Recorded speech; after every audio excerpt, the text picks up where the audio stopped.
Hi everyone, good evening. कैसे हो? बढ़िया। तो आज हम एक नए सेशन के साथ, यहाँ पे लिखा हुआ है आपका उपनिवेशवाद। आज का मेन टॉपिक क्या है? उपनिवेशवाद। और ये आज का मेन टॉपिक नहीं है, इससे जुड़े हुए जो टॉपिक आएगा, जो सेशन इसका आएगा, जैसे कि मैसूर युद्ध बताएंगे। मैसूर युद्ध। तो मैसूर बताएंगे तो आखिर मैसूर को अपना उपनिवेश क्यों बनाया ब्रिटिशर्स? बंगाल को उपनिवेश क्यों बनाया? भारत को उपनिवेश क्यों बनाया? इसलिए उपनिवेश जानना जरूरी है। बात को समझ पा रहे हो? तो उपनिवेश कहने का तात्पर्य है कि एक बेसिक कॉन्सेप्ट है। जब तक उपनिवेश और उपनिवेशवाद नहीं जानोगे, आगे का टॉपिक नहीं समझ पाओगे। बात को समझ पा रहे हो?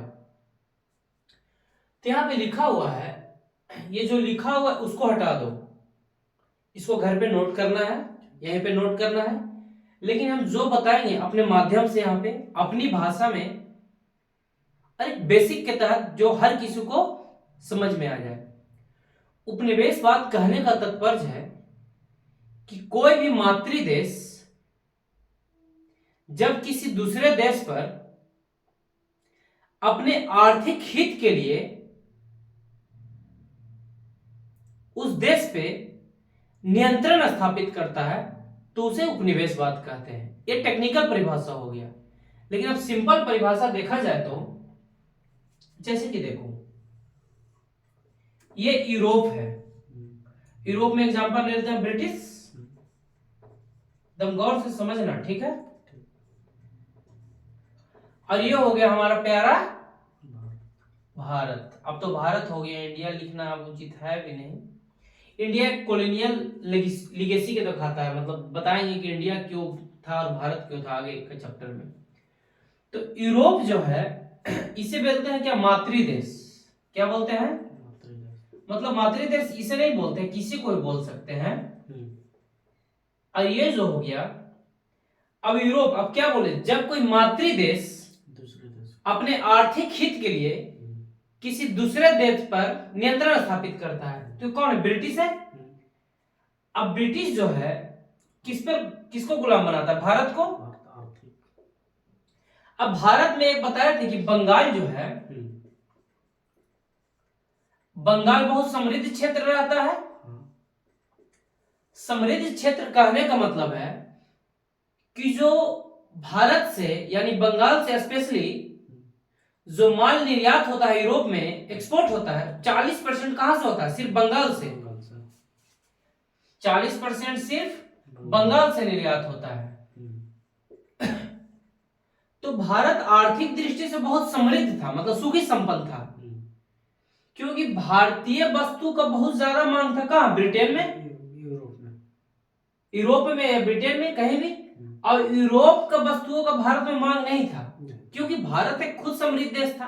अगर मेरे पास बहुत सारा पैसा है तो हम किसी से क्यों मांगेंगे भाई? मेरे पास पैसा पर्याप्त है ही तो। हम 10,000 करोड़ का मालिक है, हमें नीड पूरा हो रहा है उतना में, हमारी देश की जनता का पूरा जरूरत को पूरा हो रहा है, तो हम क्यों दूसरा से पैसा मांगेंगे?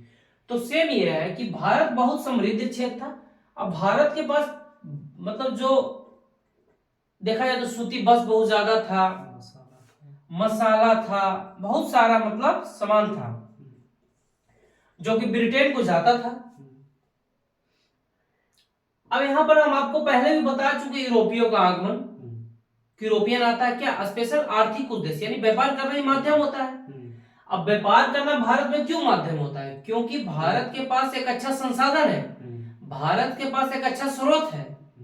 इस कारण से जो यूरोप है, यूरोपियन किधर? भारत की ओर झुकाव होता है। और मूलतः जो है उपनिवेशवाद मूलतः एक आर्थिक संबंध है। आर्थिक संबंध कहने का मतलब है कि मेरे भाई मूलतः व्यापार से संबंध है। अब व्यापार के माध्यम से ही आता है यहाँ पे, और यहाँ पे कुछ पहले से स्थानीय राजा रहते हैं। जैसे कि केरल में कौन था? मार्तंड वर्मा। क्या नाम था? मार्तंड वर्मा। मार्तंड वर्मा। आपका बंगाल में मुर्शिद कुली खां, सिराजुद्दौला सब क्या था? स्थानीय शासक था। हैदराबाद का निजाम क्या था? सब स्थानीय शासक था। तो अब क्या है कि यहाँ पे स्थानीय शासक रहता है, लेकिन ये इसका मंशा तो रहता है व्यापारी करना मेरे भाई, कि यहाँ पे सिर्फ व्यापार करेंगे। लेकिन यहाँ पे बताया था कि 1765 में इलाहाबाद की संधि के तहत दीवानी अधिकार प्राप्त हो जाता है। किसे? इस शायद नहीं बताया था। दीवानी अधिकार मिल जाता है ब्रिटिश को, और दीवानी अधिकार में कहा जाता है कि फ्री व्यापार करो आप, कोई चुंगी वगैरह। और राजस्व का अधिकार किसे मिल जाता है? ब्रिटिश को। अब ब्रिटिश पूरा जनता से शोषण करती है, और जनता से क्या करती है? राजस्व का ही मामला यहाँ पे है और कुछ नहीं है। जनता से शोषण करती है, राजस्व कमाती है, रेवेन्यू टैक्स नहीं देती है यहाँ पे। तो इससे क्या स्थानीय शासक क्या हो जाते हैं? विरुद्ध हो जाते हैं। इसके माध्यम से यहाँ राजनीतिक हस्तक्षेप करना पड़ता है। राजनीतिक हस्तक्षेप करने का मतलब कई सारा लड़ाई लड़ना पड़ता है। देखा बंगाल का युद्ध, जो प्लासी का युद्ध हुआ, बक्सर का युद्ध हुआ, कर्नाटक का युद्ध हुआ मसाला क्षेत्र पर व्यापार करने के लिए, मराठा का युद्ध हुआ मसाला क्षेत्र का व्यापार करने के लिए। क्या सब हस्तक्षेप हो रहा है, लेकिन उद्देश्य क्या है? व्यापार। क्योंकि यहाँ पे स्थानीय शासक क्या करते थे? विरोध करते थे।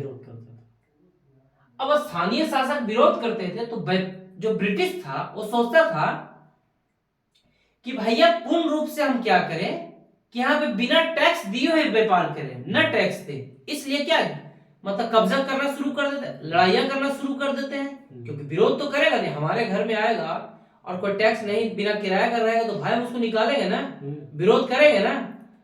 तो सेम यहाँ यही चीज है। अब इसके माध्यम से जो ब्रिटिश आता है, उपनिवेशवाद मूलतः क्या है? एक आर्थिक संबंध है। इस बात को समझना, उपनिवेशवाद जो है मूलतः एक आर्थिक शोषण है, आर्थिक संबंध है और कुछ नहीं। उपनिवेशवाद कहता ही है ऐसा। ये बताओ, अगर हमारा घर अच्छा नहीं है, घर नहीं बना हुआ, तो मेरे घर में आकर क्यों रहेगा कोई? हमारे पास अगर नॉलेज नहीं है तो हमसे क्यों पढ़ेगा कोई? सिंपल सी बात है। हम अगर जैसे कि कोई जाते हैं टीचर से पढ़ने, अगर वो टीचर के पास हमसे ज्यादा अगर नॉलेज नहीं है तो टीचर से हम नहीं पढ़ेंगे, क्यों पढ़ेंगे? सिंपल सी बात को समझ पा रहे हो? तो सेम यहाँ है, क्योंकि ब्रिटिश से ज्यादा यहाँ पे क्या संसाधन ज्यादा है, पर सोने की चिड़िया कहा जाता था भारत को, इतना संसाधन था। एक समय था कि 55% भारत और चीन मिलाकर वर्ल्ड का जीडीपी का टोटल 55% किसके पास था? भारत और चीन के पास। 32-33% सिर्फ अकेले भारत के पास। सोचो भारत कितना समृद्ध क्षेत्र था। वो तो अंग्रेज लूट लेता है, लूट कर चला जाता है, बर्बाद कर देता है भारत को एक तरह से। अब बहुत लोग को दिमाग में आता है रेलवे बनाया अंग्रेज, पुल बनाया, लेकिन सब मूलतः एक आर्थिक शोषण है। बताते हैं अभी तुम यहीं पे। तो उपनिवेशवाद जो क्या है, मूलतः एक आर्थिक शोषण है। इसके चलते क्या करता है? राजनीतिक हस्तक्षेप। राजनीतिक हस्तक्षेप का मतलब समझ पा रहे हो? नहीं क्या? राजनीतिक मतलब कि हम लोग के में हस्तक्षेप कर रहा है। राजनीतिक हस्तक्षेप करने के मतलब बहुत सारी लड़ाइयां लड़ता है। जैसे कर्नाटक युद्ध लड़ता है, कर्नाटक का 1, 2, 3 प्लासी का लड़ता है 1757 में। 1764 में बक्सर का युद्ध लड़ता है, इलाहाबाद की संधि होता है। सब क्या है? राजनीतिक हस्तक्षेप। और मूलतः क्या है? व्यापार। मूलतः व्यापार। जो उपनिवेशवाद है मूलतः एक व्यापार है और कुछ नहीं है। बात को समझ पा रहे हो? तो अब यहाँ पे सामाजिक हस्तक्षेप करता है। सामाजिक हस्तक्षेप कहने का मतलब क्या है मेरे भाई? यहाँ पे क्या करेगा? सती प्रथा को बंद करेगा। सती प्रथा का मतलब समझते हो? शादी। जैसे सती प्रथा का मतलब क्या होता है कि पति पहले अगर मर जाता था तो उस पत्नी को जिंदा रहते हुए घर में लकड़ी से बांध कर सुता दिया जाता था और जबरदस्ती जला दिया जाता था। सती प्रथा का नियम था, जैसे कि किसी का पति मर गया तो वो हो गया विधवा। अब विधवा को क्या किया जाता था कि चिता पर जलाकर साथ में पति के साथ भागे ना तो सुला उलाकर पूरा बांध दिया जाता था, उसे भी साथ में जला दिया जाता था जिंदा। उसको क्या किया? ब्रिटिश ने खत्म किया। अब तुम्हें लग रहा हो कि ये तो ब्रिटिश अच्छा काम किया भाई, बहुत अच्छा, सच में अच्छा काम है ये। सती प्रथा बहुत दिन तक रहा है, 1800 कुछ में 33 में शायद खत्म होता है, ध्यान नहीं है फैक्ट एक्चुअल। सती प्रथा, विधवा पुनर्विवाह। विधवा पुनर्विवाह मतलब कहने का मतलब है कि पहले विधवा लोग शादी नहीं करती थी, कि नहीं, जो इसका पति डेट कर गया वो शादी नहीं कर सकती। इसको देखा जाता था एक घृणा की दृष्टि से। आज भी अपर कास्ट जो होता है उसमें नहीं करते हैं शादी, अब तो अपर कास्ट में भी करने लगा है शादी, ये पहले नहीं करते थे। अपर मतलब पहले अगर एंशियंट हिस्ट्री में देखा जाए तो मध्यकालीन भारत में लोअर कास्ट में तो हो भी जाता था शादी, लेकिन अपर कास्ट में दम मनाही था। जैसे राजस्थान के राजपूत लोग अभी भी नहीं करते हैं। राजस्थान में तो जौहर प्रथा था। जौहर प्रथा के मतलब कि अगर कोई अगर युद्ध हार गया तो सारे एक साथ 2000 10,000 औरतें, देखेगा मूवी ना तो एक साथ आग में दहन कर लेते थे अपने आप को, उसको बोलते राजपूत में होता था। जौहर प्रथा, क्षत्रिय, ये सिस्टम था। अब प्रशासनिक देखो, अब ये क्यों विधवा पुनर्विवाह, शिशु हत्या पर प्रतिबंध। शिशु हत्या पर प्रतिबंध कहने का मतलब है कि जैसे गर्भ में कोई है तो गर्भ में पहले उतना टेक्नोलॉजी नहीं था कि बेटी है या बेटा है, बात को समझ पर। अब बाहर आया तो बेटी को बड़ा हे दृष्टि से देखा जाता था। आज भी बहुत जगह ऐसा है कि हे दृष्टि, तो बेटी को मार दिया जाता था, तो उस पर प्रतिबंध लगाया। उस पर कौन लगाया? ब्रिटिशर्स प्रतिबंध लगाया। अब क्यों लगाया, इसका पीछे रीजन बताते हैं। और सती प्रथा पर प्रतिबंध, विधवा पुनर्विवाह करवाता है, ये सब क्यों करवाता है?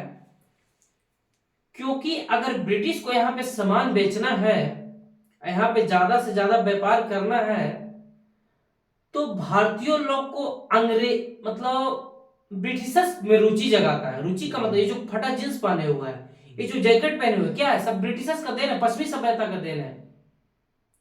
सब आज जींस पहन रहे हैं हम लोग, क्या पश्चिमी सभ्यता के देन है। रुचि जब तक जैसे कि तुम्हें हमसे पढ़ने में रुचि जगा तभी आ रहे हो, नहीं तो नहीं आता। तो उसी प्रकार रुचि जागना जरूरी है। और रुचि क्यों जागेगा? कि भारत की पुरानी व्यवस्था को खत्म करेगा तभी तो नया रुचि जागेगा। जैसे कि इसके ये जैकेट पहने हुए हैं, अगर इससे बढ़िया जैकेट लाया जाए तभी तो ये नया जैकेट में और रुचि जागेगा ना। तो उसी प्रकार का था, पुरानी व्यवस्था को खत्म करेगा तो क्या होगा? रुचि जाएगा। प्रशासनिक सुधार करता है। प्रशासनिक सुधार करने का मतलब पुलिस सुधार करता है। जैसे पहले लूट डकैती वगैरह बहुत होता था, अगर लूट डकैती करेगा तो कोई व्यापार कर पाएगा? अगर जैसे कि कोई दिल्ली में व्यापार खोलता है और कोई बिहार का आदमी लूट ले या कहीं का आदमी लूट ले, तो ऐसे व्यापार थोड़ी होगा, संभव है? नहीं होगा, जब तक ये नियंत्रण स्थापित ना हो। सांस्कृतिक वही फटा जींस हस्तक्षेप करता है। अंग्रेजी शिक्षा लाता है। अंग्रेजी शिक्षा कहने का मतलब जब तक अंग्रेजी शिक्षा नहीं लाएगा, सीखेगा नहीं, जब तक ब्रिटिश के प्रति रुझान कैसे होगा? जब तक हिस्ट्री को तुम जाने नहीं, जब तक रुझान हुआ नहीं हुआ। यही कारण हस्तक्षेप करता है। अब ये हस्तक्षेप क्यों करता है? बंगाल में दस्तकारों का शोषण। दस्तकारों कहने का मतलब मेरे भाई, जो हाथ से बिनते थे उनको क्या करता है? उन पर नियंत्रण स्थापित कर लेता है और अपना जो, हाँ ये बाद में बताएंगे कि कच्चा माल का निर्यातक और तैयार माल का आयातक बना देता है भारत को, और शोषण करता है। ब्रिटिश भारत की वस्तु ऐसी रह जाता है, गरीबी, भूखमरी, 1 करोड़ आदमी अकाल से मर जाता है। अब देखो, अब तुम्हें लग रहा होगा कि भाई ये बताओ, अंग्रेजी शिक्षा लाया, रेलवे लाता है, कि तो ब्रिटिश ने बहुत अच्छा काम किया, लेकिन कुछ अच्छा काम नहीं किया। वो अपने फायदा के लिए, अपने फायदा के लिए क्यों किया? क्योंकि देख रहे हो, विधवा पुनर्विवाह, सती प्रथा, हाँ अप्रत्यक्ष रूप से हमें लाभ मिल गया। वही बकरा वाला कहानी कि बकरा को पाले, बकरा मोटा हो गया, कुछ वजह से बकरा क्या हो गया, छूट गया, नहीं कट पाया बकरीद पे, तो बकरा जा रहा है, मेरे तरफ मुड़ के भी देखा नहीं। हम बोल रहे बकरा कितना फरामोश है यार, मेरे तरफ देख नहीं रहा है। तो बकरा का संजोग बस था कि छूट गया। मेरा पर्पज तो क्या था? बकरा को काट देना बकरीद के दिन। तो सेम वही मामला है कि अंग्रेजी शिक्षा रेलवे लाता है। रेलवे पता है क्यों लाता है? क्योंकि जिसका माल है इधर से उधर जल्दी जा सके, यहां से वहां, अदर स्टेट से अदर स्टेट जाके, बिहार से झारखंड, झारखंड से यूपी, दिल्ली से हरियाणा, हरियाणा से पंजाब, मुंबई, मुंबई से पुणे जा सके। तो सब इसका जो रहता है मूलतः एक इसका क्या रहता है? इसका आर्थिक संबंध रहता है। इसका बोला जाए तो सेल्फिश, क्या बोलते हो? सेल्फलेस। हाँ, उसका मतलब उसका स्वार्थ रहता है, हिंदी में उसका स्वार्थ रहता है। क्योंकि उसका स्वार्थ नहीं रहता तो यहाँ पे ये व्यापार करता नहीं करता। बात को समझो। तो मूलतः उपनिवेशवाद एक आर्थिक संबंध है और इसके सिवा कुछ नहीं है। हाँ, अप्रत्यक्ष रूप से हमें लाभ मिल गया, वो बात अलग है। तो उपनिवेशवाद कहने का मतलब है, अब तुम्हें दिमाग में आ गया उपनिवेशवाद क्या है, औपनिवेश कौन है, ये चीज बड़ा जानना जरूरी है। कि उपनिवेशवाद क्या है और उपनिवेश कौन है, ये जानना जरूरी है कि नहीं। सारा चीज बता दिए और रामायण में सीता कौन यही नहीं बताया तो मामला फंस जाएगा ना भाई।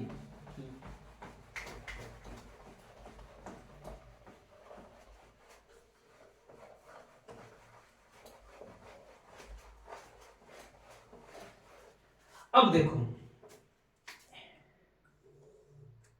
यूरोप हो गया, ये क्या हो गया, इंडिया हो गया। एकदम गौर से समझना, ये मेन है। इसके बाद आंग्ल मैसूर चलाएंगे ना तो बार बार इस चीज को यूज करेंगे। हम चाहते हैं कोई चीज को यूज कर पहले करें, फंसे ना बाद में, हॉस्पिटल वाला धंधा नहीं।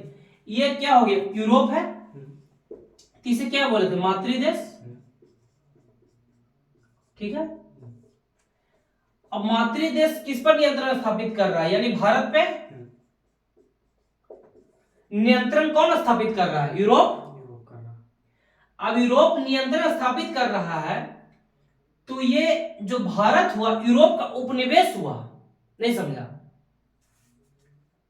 समझा देते हैं, थोड़ा टेक्निकल चीज है ये, ठीक है ना। लेकिन ये समझ जाओगे ना भाई तो कहीं भी देखोगे तो कोई प्रॉब्लम नहीं होगा। ये यूरोप हो गया और ये भारत हो गया। और यूरोप में क्या ब्रिटिश मान लेते हैं, शॉर्ट में बियर।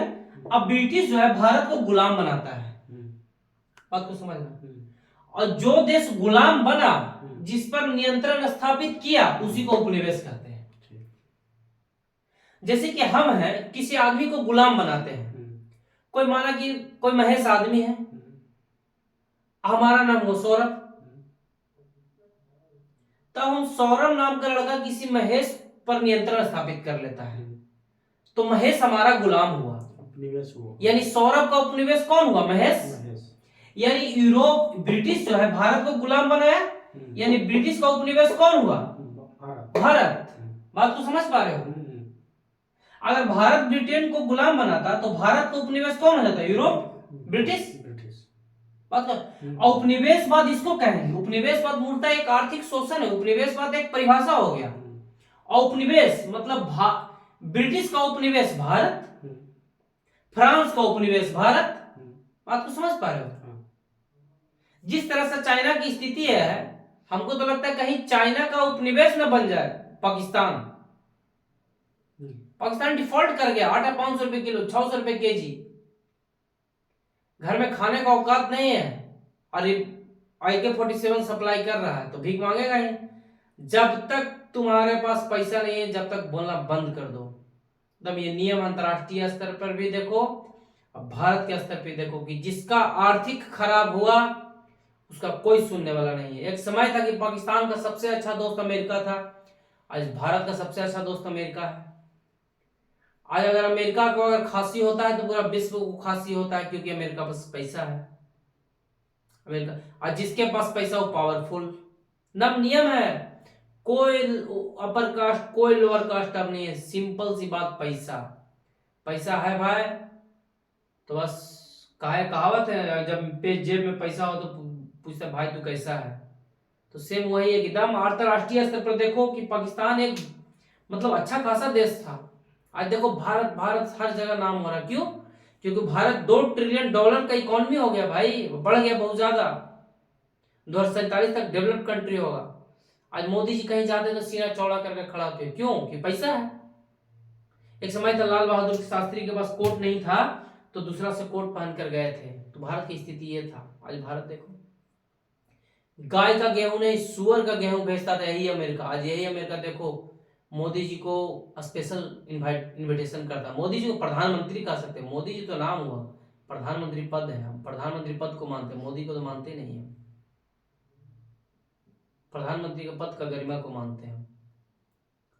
तो अंतरराष्ट्रीय स्तर एकदम दम पैसा, अंतरराष्ट्रीय स्तर पे, घर के स्तर पे, मोहल्ला के स्तर पे, कहीं भी देखो, सिंपल सी बात, दम इकोनॉमी पर डिपेंड करता है। बढ़िया इकोनॉमी है तो आपका सरकार चलेगा, नहीं तो ये पाकिस्तान वाला हाल हो जाएगा, भूखमरी होगा, इधर से उधर मारेगा, कोई देश वैल्यू नहीं देगा। पाकिस्तान का IMF लोन नहीं दे रहा है, सुनता नहीं है पाकिस्तान का। तो आज का सेशन इतना ही, थैंक यू।